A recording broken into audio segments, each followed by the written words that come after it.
right. Well, welcome back to the Stroll Through the Library podcast. We have got a super fun guest on today, somebody that I'm excited to be chatting with because this guy might be the busiest human being I've ever met, I think, at least from what I see online, what I can keep up with.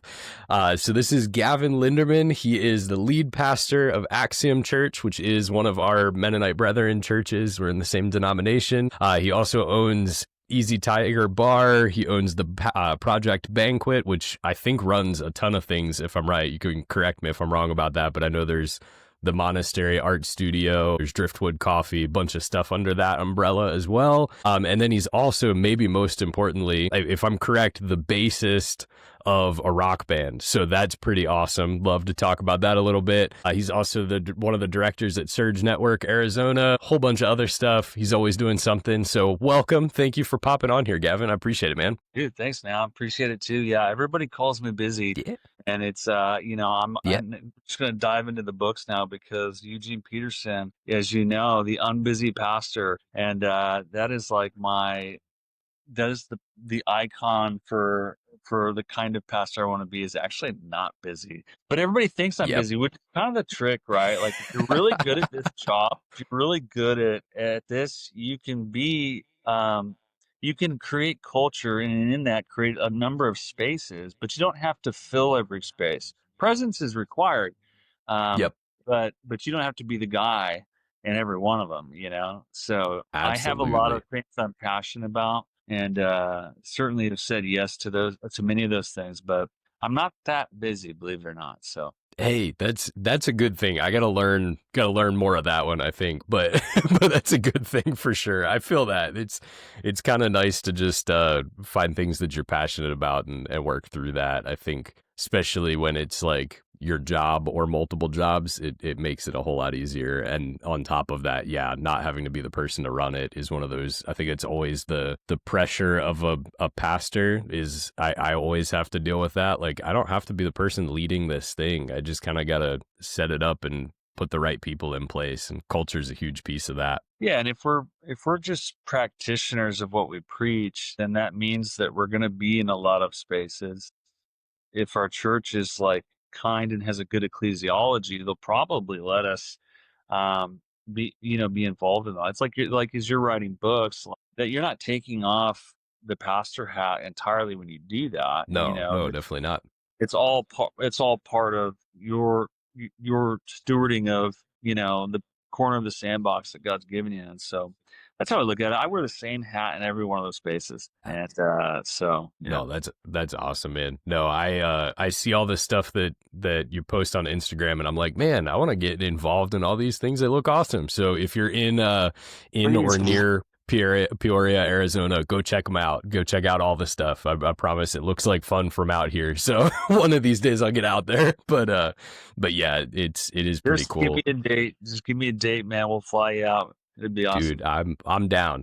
We'll talk about it afterwards. But but yeah, so a couple of the questions, like I said, while we were off air, my whole heart for this show, as it's kind of in its early stages, especially, has just been when I'm listening to someone talk, preaching or podcasting or whatever else, even if I'm reading a book, I'm always interested in what are the works that have formed that person. And I've often been surprised by the answers in a good way. Like we had Josh Porter on last week, which I shared with you, and his answers to the questions were so fun, because often you ask a pastor, like, hey, what books have shaped you? And they're going to list off all of these theological works. And Josh's answers were very fiction, which was very cool. It was kind of a different window. Mine are usually a little different than either of those, somewhere in between the two, because I tend to like both. But I'm interested to get into that with you. So the first question I've got is, when you think back to your earliest memories of reading, probably the first part of that is like, did you like reading as a kid in general? I know a lot of people didn't, but what's a book that really stuck with you from your childhood, kind of something that you came back to? Yeah.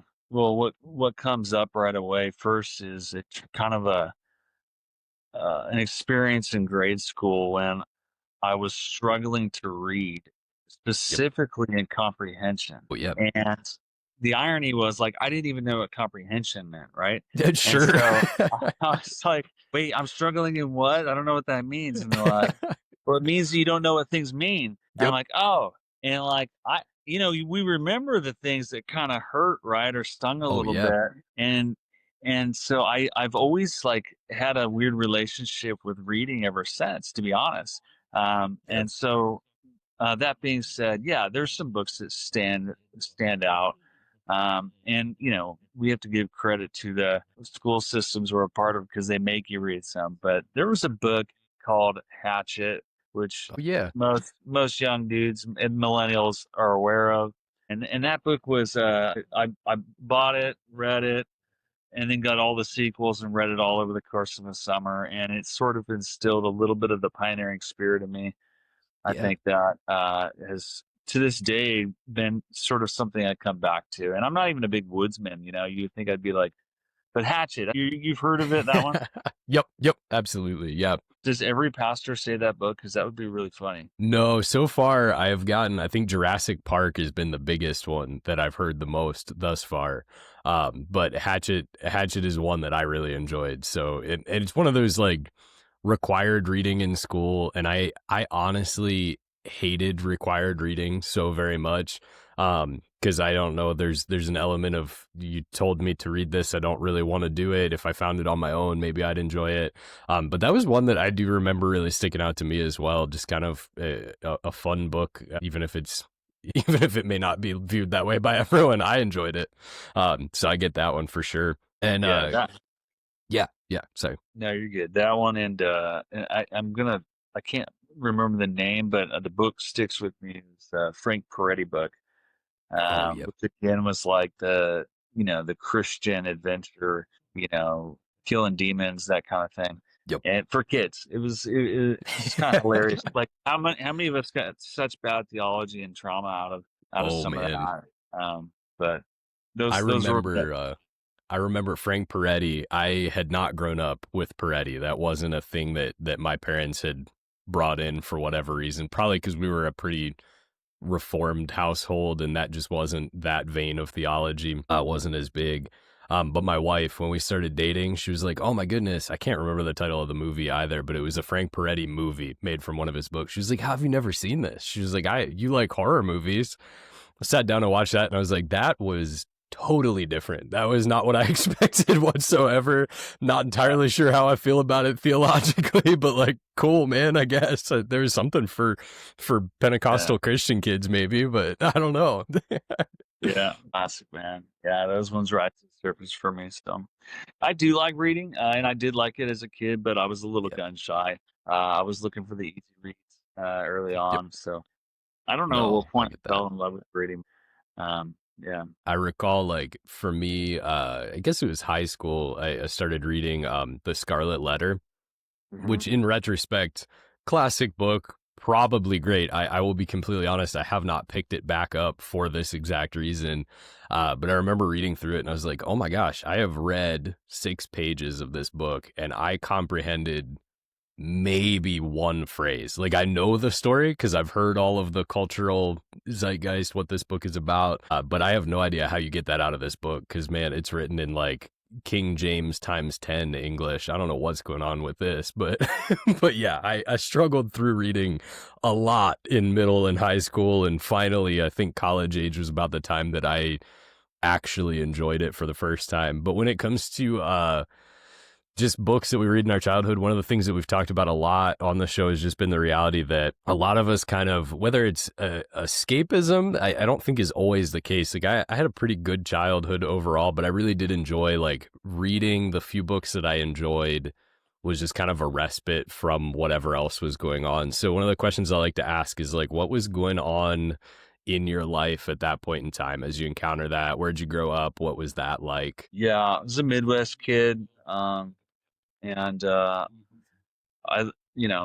woods were like my backyard, and so Yeah. I was always just in the woods as a kid, doing all the fun things you can imagine a young guy might, young kid is.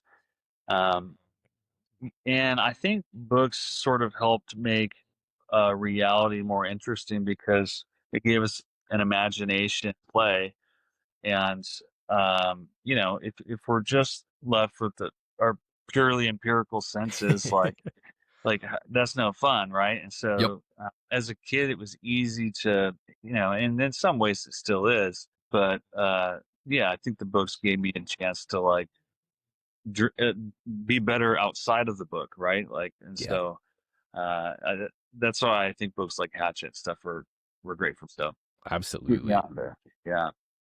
Yeah, I think that's one of those pieces where I had one guest on and she was talking about kind of it being like a safe place for her to read books. Like it was kind of with all the chaos of childhood, it was a good thing for her. And I was like, honestly, for me, I had nothing to relate to the books that I read. Like it really wasn't that, but it was kind of like taking a mental vacation. Even if the story was stressful, it was a different place. Creatively, I was thinking through things that I hadn't had to process in my life yet. And I enjoy that it was kind of a safe place to process things at a young age that I think is a huge benefit. My kids now, man, my oldest is 8, and that kid reads. He's been trying to beat me this year, and I think he's on track to like double the amount of books I've read this year. But we had to get him a Goodreads page so he can track all of them and everything. But he just eats up books, and I'm like, yeah, I did too. At that age, it wasn't until middle and high school that I really started to hate books, and then came back eventually. But yeah, I think it's a good place to kind of parse those ideas out in some way that is a safe place to do that for a lot of people. There's we were doing something as a family at the table, and my wife had asked the kids to all write down a word to describe their Oh yeah. dad. Yeah. And I was like, oh no, I can't wait to see what they put. Well, all three of them on their own put the same word, which was like, whoa. And it was a word that kind of surprised me, but the word was brave, which was Oh, like, that's that's kind cool. of a good word to get from your kids. Amen. But yeah, but it was like, I think again, like if you've read Hatchet, I think books like that I read early on gave me not just a curiosity, but a confidence it taught me how to step into stuff, and Yeah, how to not be afraid of like scenarios. And so it was play, but yeah, I mean it's mental mapping, I mean the books are more, they're not existential. It's existential yep, realities getting into our very real reality. And absolutely. and so I think it's a download. And so but which is why I'm even like, honestly, we'll probably end up talking about this, but I'm actually cautious about reading books as much as I am eager to, so Absolutely. Yeah, yeah. And why? I mean, we can jump into that, but what's kind of your thoughts behind that? Like, why is? I mean, I get it, but but what's your yeah. thoughts behind Well, that? I can expand on it a little bit. My rule of life is relationships, so I'll start there, which means I don't do anything with people that I don't know. And so like I did this podcast because I know you, but I've been asked to do a ton, and Yep. I just say no to most of them. I don't go preach at churches that I don't know who they are. I don't like reading books if I haven't met the author. Yep. Or the caveat is I'll read a book if I read it with someone else, Yeah. because I Yep. don't trust this sort of disembodied thing to like just live in my head and germinate without the community hermeneutic at play. And so Absolutely. for me, that's just kind of become, that's why college was like kind of when I really started reading, because it was like, okay, I got to read these together in the class with other people. And then the church has been a great place for that as well. So rarely have I read a book like by myself. There are a few that I've tried it into, but sincerely some caution, which maybe just means like I'm an unhealthy person. I don't know. Uh, No, no. because I yeah. What are you thinking? I think it's a good thing. I know for me, like I don't know if we've talked about it a whole lot before, but for me, I had kind of grown up in a very conservative Christian culture. I was homeschooled, and so it was very my parents did a good job of trying to make sure we weren't super sheltered from everything. But a lot of the people that I was around, like I recall I think maybe 15, 16 years old, one of my friends had gone to the dollar store and bought like a little pocket radio situation, and he was hiding it from his parents because he could listen to Beyonce on the radio. And like that was something he had to hide in our culture, not in my family, but in many of the people I was around. That was kind of the Or culture. Beyonce? No Beyonce in that house. Nope. And in reality, I mean, there's good and bad. I've got lots of thoughts on that, but that's a whole different thing. But at the end of the day, like I know for me that I graduated. I was working at a church as a youth pastor, and for me, I started listening to actually the Bad Christian podcast was probably the first thing that started me down that path.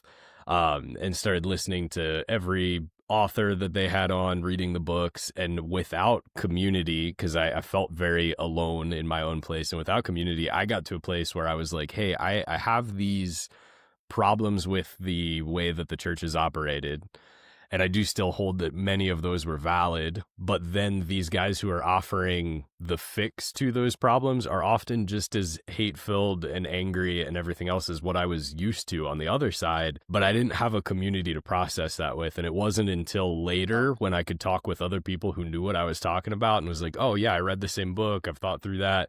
That I was like, oh, wait a minute. There's a middle ground that I think, though it's not really a middle ground, it is a third way of just following Jesus and not trying to follow culture on this side or that side, not progressive or conservative or whatever else. It's just, what did Jesus say?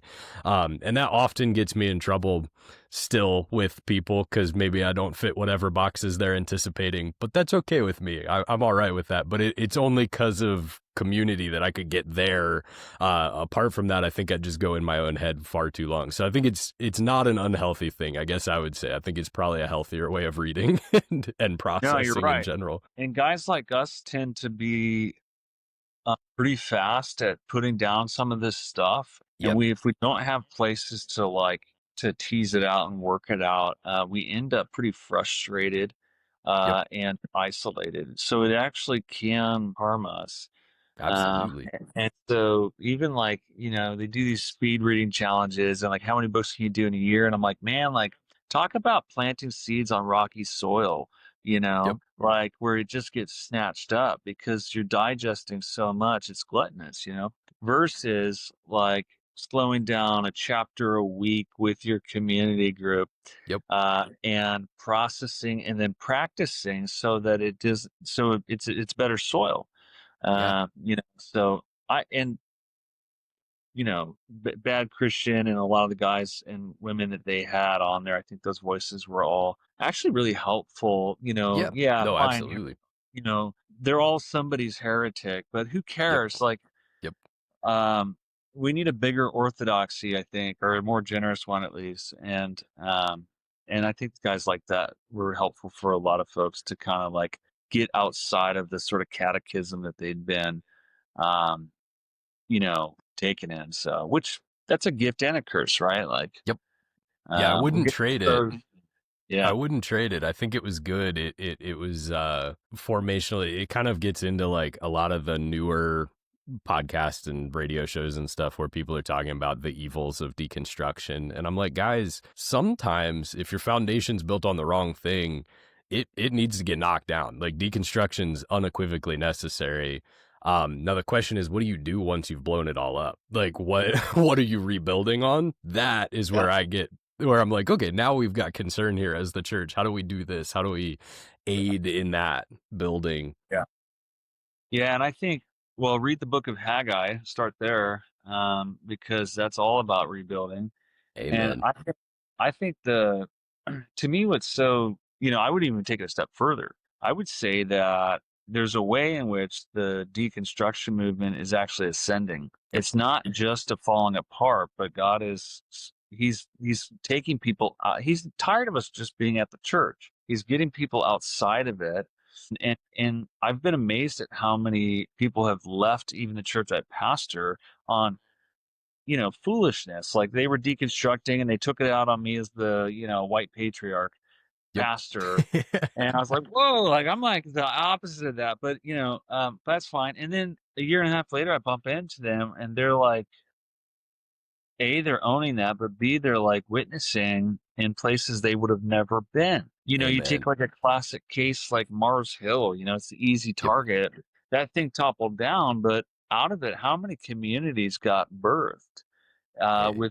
With new leadership. So there's just scattering that's happening in the deconstruction also. Yeah, some of it's bad. But that's because people get like brand loyalty, right? Like they just become the deconstructionists, and then all they can do is live in a death culture, and they don't know how to, So there's a lot to be said there, but No, it's the absolutely. bad Christian was like them and Michael Gungor and a few others were like all the gateway.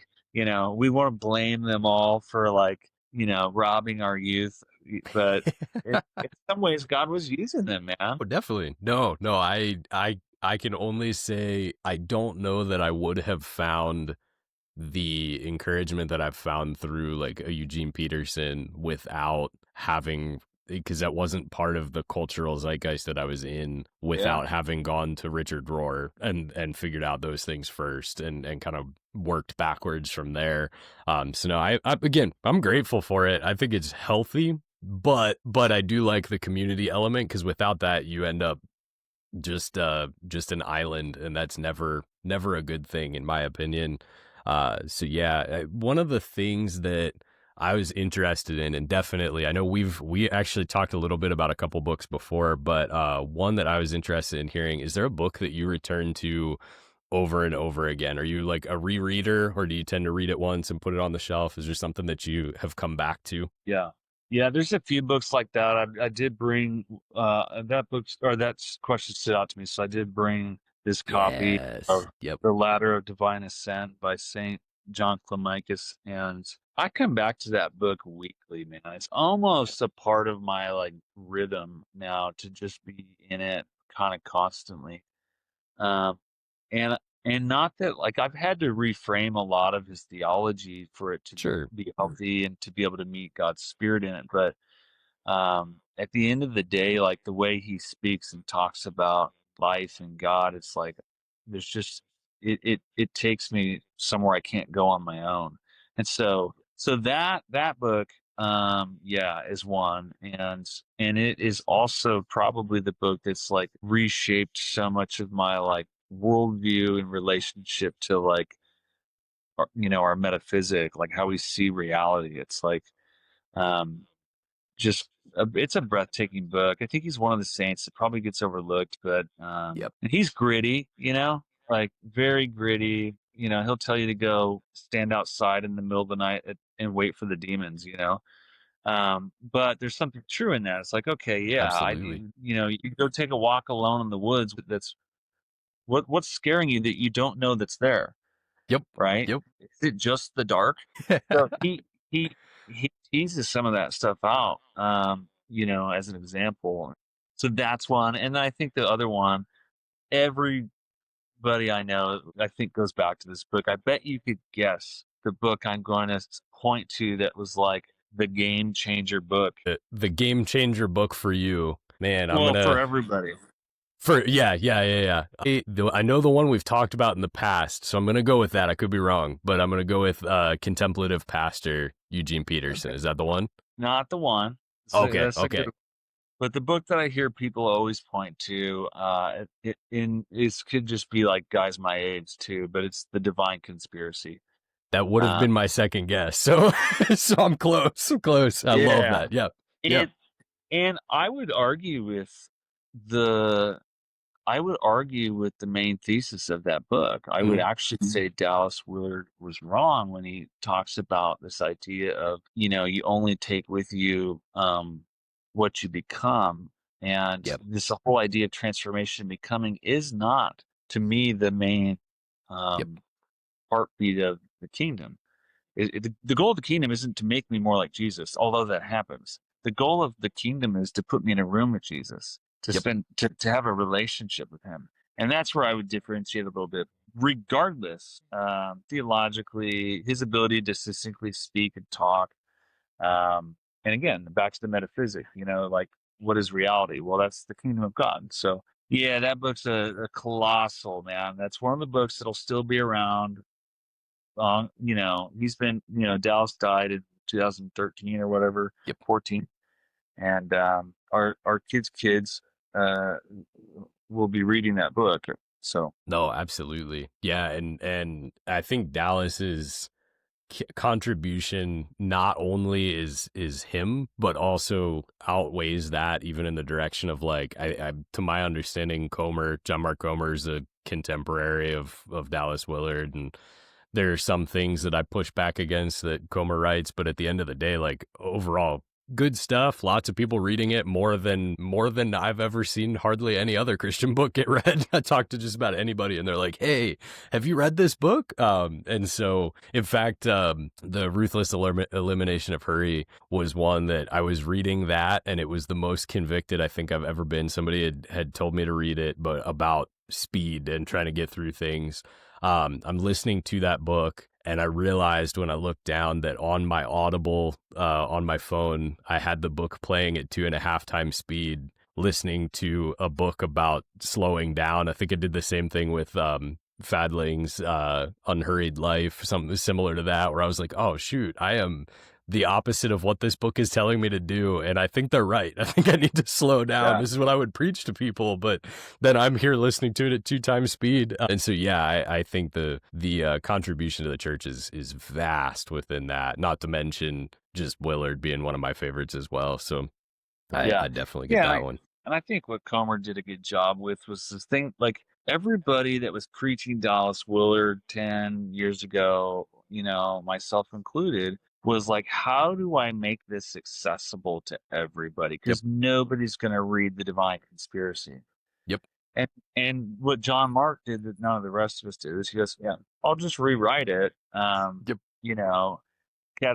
go through the major categories and rewrite it in plain language. And so I think he did, so I thank him for that. I think it's great. His book, Live No Lies, was a very good book. I didn't love, some of the other ones, but I thought that book was a great contribution and a bit, Augustinian theologically, but it was still a fantastic book on disordered desires and, spiritual warfare.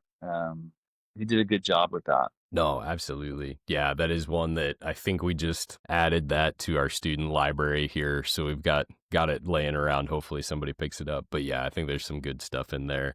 One of the other things I was wondering, have you ever read a book, and it might be along a similar vein, but have you ever read a book that's just flipped your perspective on, not necessarily, I asked the question, has it flipped your perspective on God, but maybe it's more ecclesiological, the church, whatever else. What's a book that you've read that you just kind of didn't feel the same after you read it?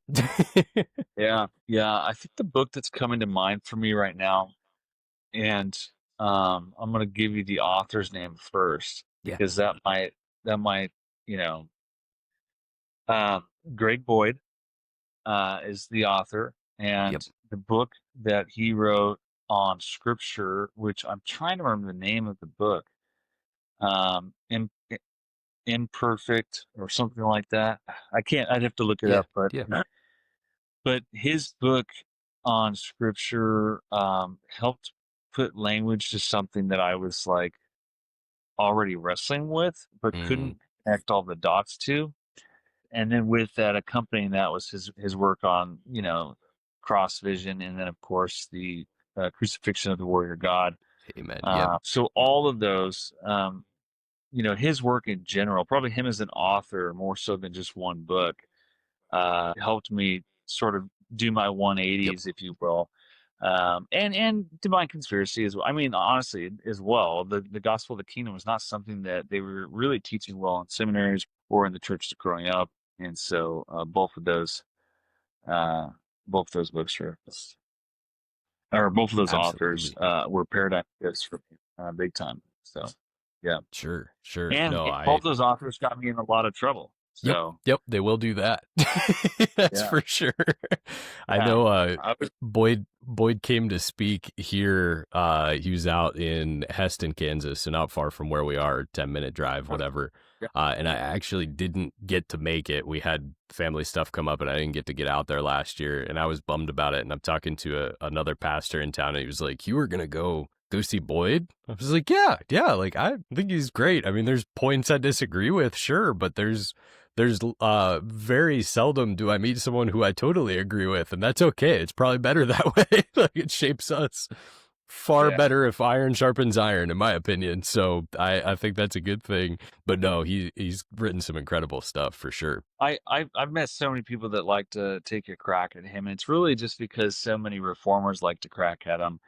But very few people have like um, actually, I mean, come on, Crucifixion of Warrior God is so thick and such a heavy work. Like, Yep. it's so big that of course there's going to be something that doesn't quite Sure. line up. Sure. But by and large, that is one of the greatest modern theological works on the topic of warfare, the cross, Yep. atonement. You can't get around that actually, and you can go to some heavy lifters, and if you put that book in front of them, even if they don't like him, they're going to struggle to. They won't struggle to give you a reason, but they're going to struggle to dismiss it. And Yep. so, yeah, Absolutely. I think No, Big Boy's great. He's hard to talk to. Have you ever sat down and talked with him? I've not. No, not yet. I was hoping to if I got out there, but I didn't get to. So no, I haven't. Yeah. But I Yeah. could see that. I could. Yeah.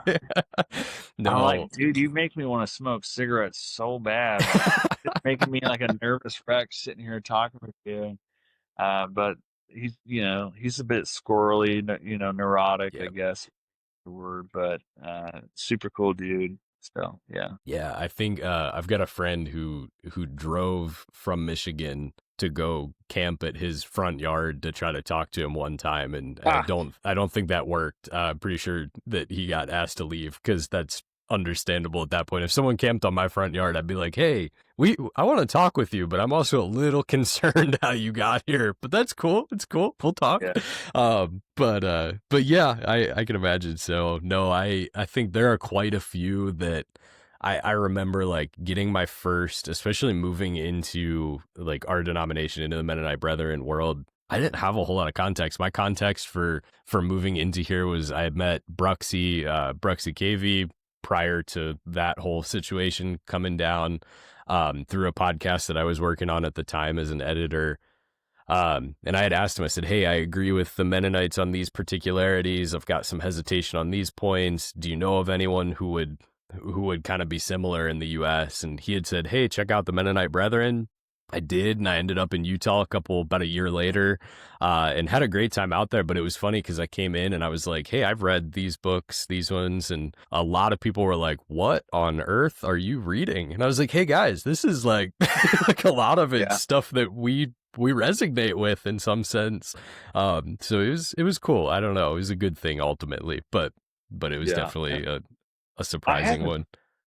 I haven't found a ton of like, I don't mean this as a negative. I haven't No, found a no. ton of like spiritual thoughtfulness in Yep. regards to like reading and reframing how we think about things and say things Yep. within the MB community. I Yep. have a little bit at the seminary level, some of the professors there for Oh sure. yeah. Um, but I'm mourning this for the MB. I desire for us to be better at producing communicators that Absolutely. are, in that that aren't just pseudo Acts 29 whatever. Yep. Yep. You know, and so I'm glad you're around, dude. It's refreshing. It's been a weird ride, man. I can Being imagine so. Yeah. yeah. I think my And biggest shock. Oh yeah, sorry. I was just gonna say, like we planted just over 12 years ago when I was starting with them, and they were really struggling if they were going to go with us, or Sure. and to their credit and to their beauty of the MB leadership at that time, like they were like, no, this man loves Jesus and his family loves Jesus, and they deeply love the confession, for the most part, Yep.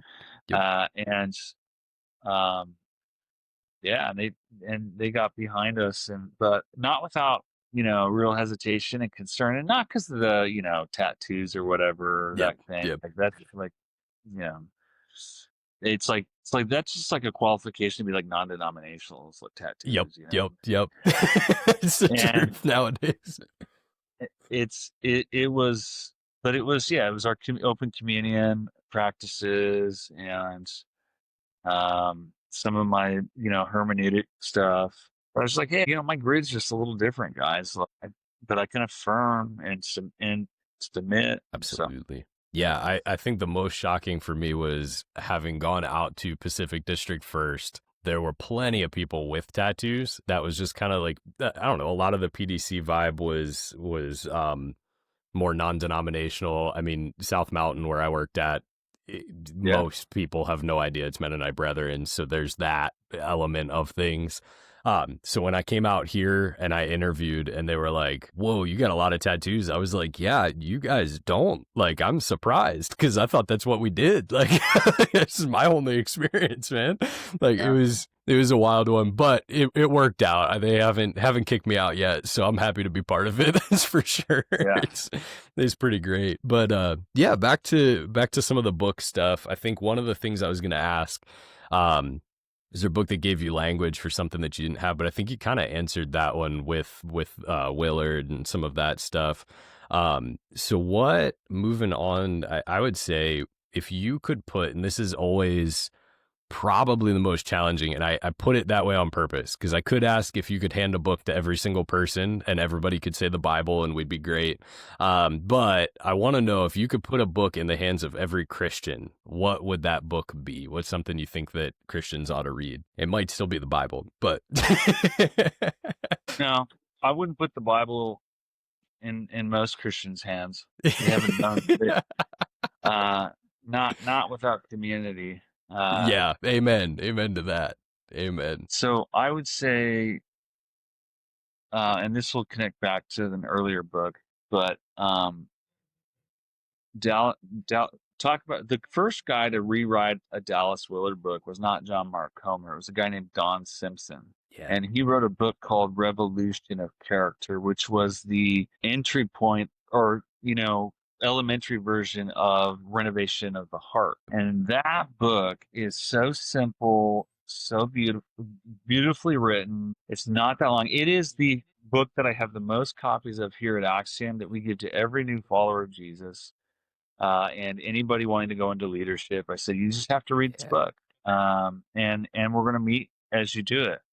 And so that's the book I think that I generally tend to want to put into most people's hands, because once you read that, you can at least have a little bit of not just a lexicon, but a worldview for navigating spirituality, which is what most of us are trying to get to. We just don't have the words for it. And we don't have churches that have an ecclesiology robust enough for it. We just have some light programming, or a good aesthetic. And so I think that's the book that I would probably want to. If somebody was want to go from like, okay, now I know Jesus, but now I want to go live it out, I would put Brave Cities in their hand. That would be the book I would put. And that book is a summation of, my ecclesiology, my philosophy of ministry, the heart of what I long for in the cultural moment. It really gets to that. Are there things in that book that like cause me pause? Yeah. I wouldn't throw out, and they know this. We're friends. I wouldn't ever throw out the ritual of Sunday. Yep. And I actually think we need the ritual. And there's rituals we need to restore. Like there's things that we let go of in the church. You might have at your church, I don't know because I haven't been there. Do you guys have a cemetery on the lot? We do not. I wish we did, but we don't. No. If I do one more thing as a pastor, it's going to be to build a cemetery. And that is something we need to restore. I used to walk by the dead, right? Like every Sunday. And that teaches us something. And it teaches us to be quiet. It teaches us the legacy. It teaches us to not be afraid of death. Like we need the I don't know. Maybe you and I could write a book about this. But we need that again. I'm down. I agree. Have you read A Time to Die? That's the name of the book. I have not. Somebody just recommended it to me the other day, so I got to order a copy, but I haven't yet. No. Yeah. No, I want to check it out. Read it. Yeah.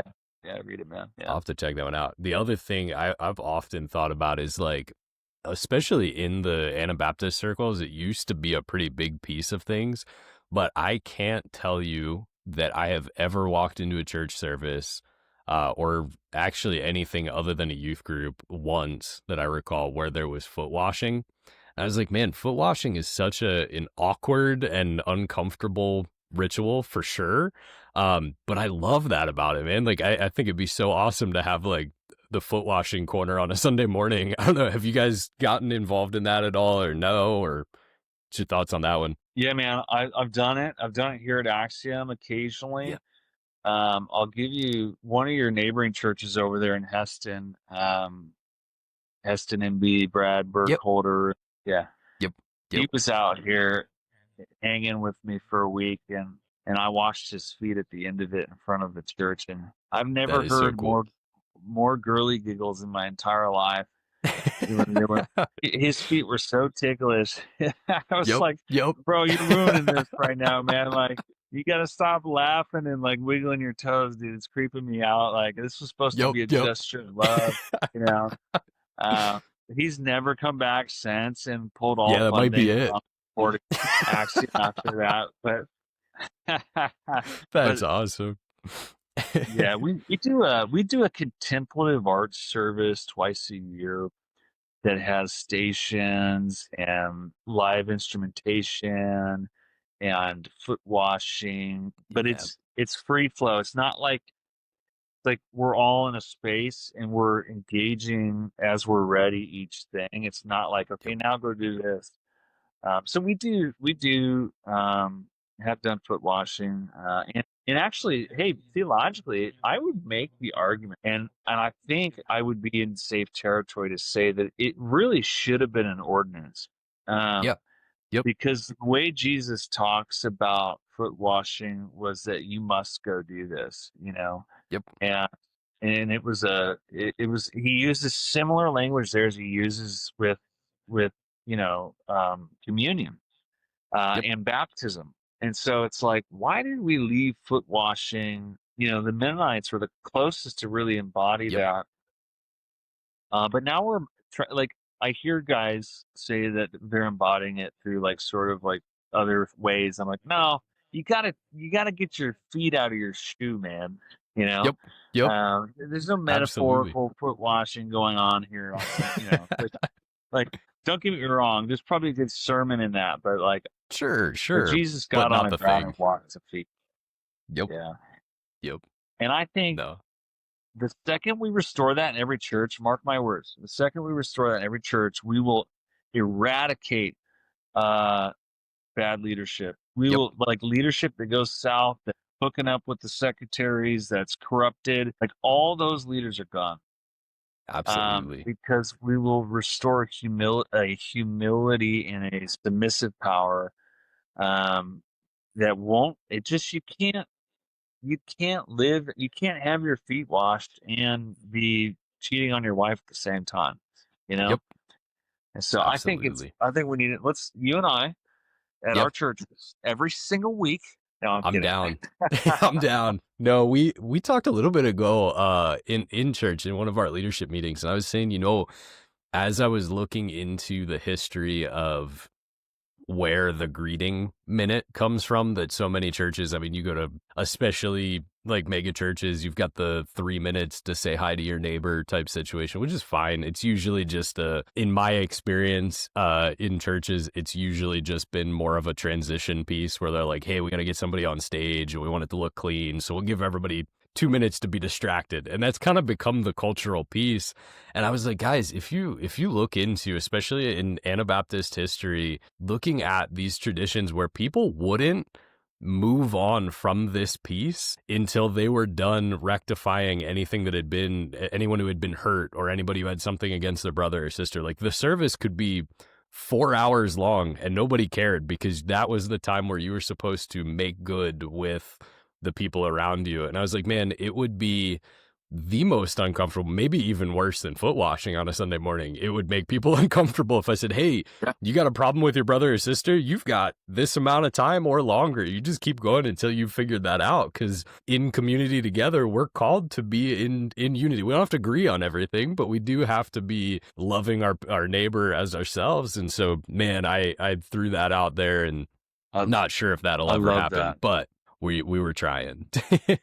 I think like some of the ordinances of the church we were talking about, and for me, like, it's incredible that some of that stuff got lost, because I get it. It's probably more, I'm not going to blame solely the seeker sensitive movement because it happened before that, but it's more accessible to people to not have to take your shoes off and get uncomfortable on a Sunday morning. Sure. But like, what is community if not uncomfortable at times?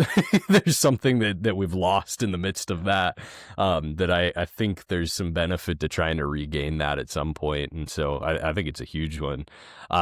The last book question that I had for you, and I've got a couple that I'll ask that I didn't send over, but just kind of interested in. The last book question I've got for you is a real simple one. Is there anything that you're reading currently that you're excited about? Everything I'm reading right now is like stuff written by friends. In fact, I've got your book on my next on the Oh, shelf. nice. So I'm excited about all of those because those are voices I can trust and people I know. Disarming Leviathan is a Yeah. close friend of mine, and just finished that one. Another one by a guy named Vermone, who is a pastor here. Did a book with Moody that on community Yeah. and loving relationship that I just wrapped up, and I thought he did a really good job. And so, um, yeah, I've got, and then, again, I was with him yesterday, but this book, like I only got 4 chapters in, Reckoning with Power by David Fitch. And I'm like, dang, he's got some stuff in here, like theologically, that I feel like it's gonna change me a little bit. And Yeah. so I'm excited about that because it's not like I could just read it. I can hit him up now and kind of ask some questions. But he works through this paradigm of helping us rethink our sort of creation narrative. Um, and if I'm going to butcher this now, but most pastors and theologians point back to the garden as sort of the picture perfect. David Fitch he says, well, maybe new creation, not former, but the latter is more perfect. Mm, And he begins to tease out this idea that what Jesus is doing is not just restoring us back to the garden, it's renewing the garden. And so the garden it's not just coming back. It's not a restoration project. It's a yeah. renovation project. And so there's a little bit of that going on in there that gets into sort of dominion theology and like, how people are about, well, God said we're going to govern this and do this but Jesus comes and says, not so among you. You will not lord over other people. And so again, Fitch picks that idea up and he says like, Jesus is trying to reteach us what power looks like, in light of his now being there, in light of the fact that now all authority on heaven and earth has been given him. So that book's been exciting. It's been fun to read. And, there's some stuff in there that's challenging me. Yeah. Yeah, that's cool, man. No, I appreciate it. Yeah, I think a lot of that is helpful stuff, and there's been a lot of books recently that and again, like you said, there's that element of I often don't, although I've been trying to build up a couple people to kind of read in community with, but since being here, finding new community, all of that, it's been a little more challenging. But the one that lately I've been digging into, I don't know if you've had a chance to see it yet, but the Josh Porter's new book, like I had on last week, How to Die. One of the most insane to just kind of like, I don't know, there's no I asked him on the show, I was like, how do you even pitch this to a publisher? Because it doesn't follow any logical metric of like, oh, it's a fiction book, it's a nonfiction, it's a little bit of all of them. Yeah. And so I've been really enjoying digging into that and trying to get to the bottom of that one. I think it's been really helpful. I ordered it the second I saw he was on or you guys were chatting together or whatever. You did something with him or with the book, and I thought I should probably pick that up. So, and he's Yeah. always done stuff that's a little bit like he always wants to play with the medium, and I like that about him, and Yes. Yep. I celebrate that. So yeah, I'm definitely gonna read that one. So and Showbread's off. Nice. No, Yeah. that's awesome. Yeah, I didn't get to share with him, but I saw them play when he was in Showbread in a little church in Mount Airy, Maryland. And I think, if I recall, and I genuinely could be wrong, but I'm fairly confident that that was the one where they got shut down because the elders of the church had no idea who the youth pastor was bringing in. And then about 5 minutes into the show, Josh has like ripped his shirt off and spitting fake blood places, and people were freaking out. And I was like, man, it was awesome. It really was. But if I remember, I was probably like 13, but I don't think the show ended. I'm fairly confident. I don't think they got to finish the show out. It was a fun one though. But yeah, he's a fun guy to talk to, and I appreciate his ministry he's working on too. He's doing some fun stuff out there. Yeah, I haven't stayed connected with him, but my band did play with theirs a few times back in the day, and that whole scene was the same scene we were rolling in. So yes, yeah. No, so with that being said, one of the things that I wanted to jump into was just kind of, and it's kind of a big conversation, but I know, like you said at the beginning, you're doing a bunch of things and you're kind of able to still find peace and quiet and all of that in the midst of that. One of the questions I had was just how not necessarily how has that happened as much as it is like, how do you see that? I know it's something you're passionate about.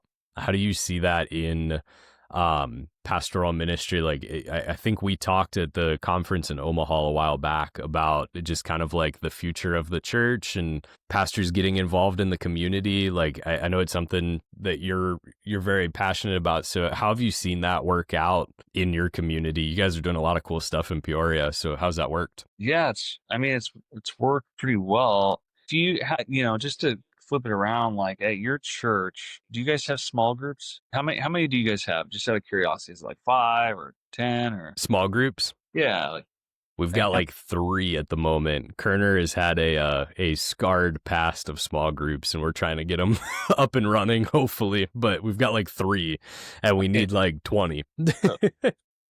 how many groups do you have? Whether it's committees or small groups or kids classes or you know, like any church has multiple spaces all at once Yeah. doing different things. And in a kingdom ecosystem model, which is what I'm being a practitioner of, I'm saying that all the many things that are happening in and through a church are not just what's taking place here on Sunday, it's all of it. And so if I begin to look at it like that, and I think about the neighborhood I'm in as the place that I'm supposed to be sort of a light on a hill, a radiant presence, then I have to begin to treat all those spaces the same way I treat the spaces that I'm, quote, in responsibility for at Axiom. So the person leading our coffee shop is like a small group leader. Yeah. Yeah. The monastery, which is our art gallery studio, we commissioned all of those artists as priests. Like, you guys are priests in the hood, and the gospel will be worked out through your artwork, because beauty will is a transcendent, right? It's one of the 3 transcendentals. And so we commission them. We build that, but we can't just say, go be an artist everywhere. No, here's the studio, plant yourself, grow community. It's you walk out Axiom, you go down the street, and there it is, right? Yep. Yep. Next to that is a mural garden, right? A contemplative garden of murals. And That's awesome. we get to bless artists that aren't part of our community to come in, and we pay them to do art. And now all of a sudden the artist feels loved by the church. Like, why is the church paying me to do art? I'm not even Christian. It's like, well, yeah, but you work in the lane of God because you're stewarding beauty, and beauty belongs to Yep. God. So do this as beautifully as you know how, and we'll see Jesus in it. And that's sort of how, so I'm just giving you tastes of some of the things. Yeah. So I want to rip out every boundary line that the church has in regards to its missional imagination. So if the structure of Sunday morning is keeping you from being in your neighbor's house at their dinner table or whatever it is, then we have to rethink it. And Yeah. so the structure of your church should accentuate that. So what we realized we had to do is we had to dumb down the Sunday experience, not in a like elementary way, but like I needed to Yep. take away, like it doesn't say church on our building. Yep. It's architecturally really simple so that it just sort of celebrates people, not architecture. And it needed to be extremely approachable. It's like if you walk into a library, you kind of slowly open the door, peek in. Half the churches, when you walk in the sanctuary, you're like, oh, Yep. are they in service right now? Like, how do we get Yep. rid of all of that? Um, s- so that this can be a place that people are gathering, and then on the other side of it, it's like, I want to see, secular spaces become sanctuaries to Yep. Jesus. And Absolutely. but for me, it takes a lot of prayer, a lot of walking, a lot of ministry of presence, um, and it takes an apostolic entrepreneur, as well. So I don't know if I'm answering the question. I'm just kind of like thinking of this or spitting out what's coming up as you brought that up. But No, no, that's perfect. Yeah. Well, one of the things that's always stuck out to me, like since I met you, was talking about I think I came across the Instagram page before we had met. Um for your church. But one of the things that stood out to me was like, hey, you look at, I've got friends over in the UK, and like churches with breweries is a pretty normal thing over there. Like having this other space where people can commune and have conversation. It's also kind of like a less a less churchy place to yeah, meet. Like, hey, let's come hang out over here. And so I'm always interested because you guys have so much going on that I think is such a good, valuable thing for a church to have, that so many other people who work in churches are looking at and they're like, oh man, like my elder board would never let us do this, that, or the other thing, but I have all these grand ideas. And I think I appreciate that Axiom has it feels, even from an outsider's perspective, like the like imagination is very valued. And like, hey, what's the thing that we can do that really does uplift people while also pointing everyone directly towards the creator? And I just appreciate that. Again, well, I'm on the outside looking in, but it's cool to see that. So I wanted you to share a bit, and I think man, you did great. I challenge you to turn your sanctuary into the local pub, man. Yeah. Yeah. I really am so convicted that the if we're going to be springs of living water, if we're going to be life in the wasteland, like we have to live this out, between the pulpit and the pub, and that has to be embodied. Amen. And Yeah. you go to a bar and it's like one of the last sacred places in that's why it's called a public house, Yep. or a pub. And it makes the most sense that the church would be a present there, but in a different way. Absolutely. It Yeah. would be amongst debauchery, and drunkenness, but we wouldn't be those things. We Yep. might, Yep. but we can model what it looks like to participate with, So you get all this, but yeah, I just had to be a practitioner, man. So for me, that's really what it came down to. I was like, I'm gonna do church. We're gonna do Sunday. We're gonna do all that because I love helping followers of Jesus and new people become disciples. But I'm Yeah. never gonna be that churchy because I gotta keep I want to be in good standing with non-believers and live it out, and that takes creativity and pioneering and failing and costs a lot of money, you know, um, Yeah. doing all these different things. And it's not like I make a bunch of money. People think I'm really wealthy because I own a bunch of businesses. I'm like, oh, these are just tables that we've set, and Jesus said, go out and fill the house, man. Like, go tell everybody you Yep. know. But yeah, it's become a network of missionaries essentially, and Oh, that's awesome. each space that we're in, we're training up and equipping people. We have a pedagogy for this. We have a cohort that we do for this. We've developed, a new kind of pastor, future church, that kind of stuff. Yep.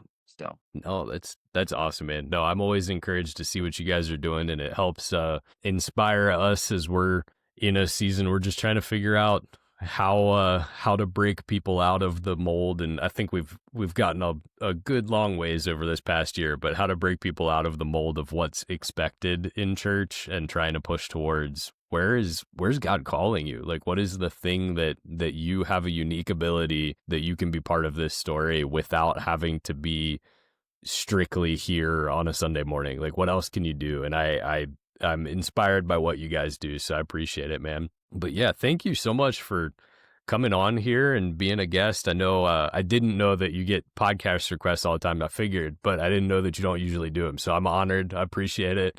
Thank you for coming on, dude. Yeah. And it's always nice talking to you.